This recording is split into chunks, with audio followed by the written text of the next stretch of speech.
Well, we certainly had our fair share of rainfall over the last 24 hours. I'm sure at times you heard that rain coming down in buckets and very impressive numbers across the tri-state. West Paducah picking up over 2 inches of rainfall. Bowling Green over 1 3/4 inches, and then Wickliffe, Evansville, Mayfield all well over 1 inch to nearly 1.5 inches. And you know, these numbers are going to be added to the total for the year.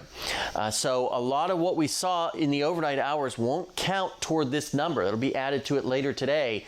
But I think for 2024, we're absolutely going to end up with a surplus of rainfall. We got more rain on the way on Tuesday for New Year's Eve, and it's been a very wet month, 5 inches in December. Now, the big story today are going to be 2 things. One, breezy, if not windy conditions and falling temperatures. We're going to fall out of the 60s this morning into the mid to upper 50s and then lower 50s by this evening, with those winds continuing to blow around. You see those winds still coming around with a couple of showers by the lunch hour.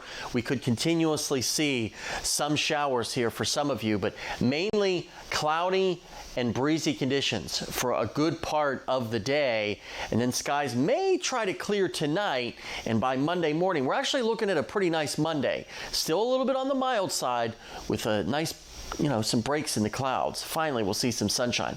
By the lunch hour, those strongest winds over the Interstate 165 corridor between Bowling Green and Owensboro, 45 miles an hour, if not a little bit stronger. But as we get into this evening, those winds will start to ease off the gas pedal and really subside by tonight.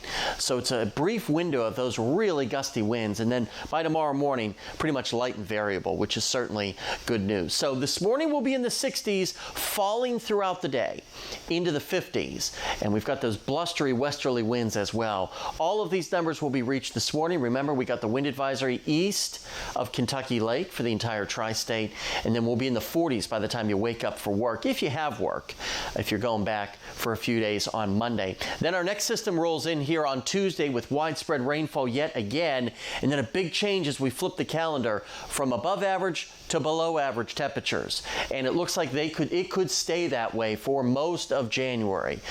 There are some signs that January right now is looking like it could be much colder than average.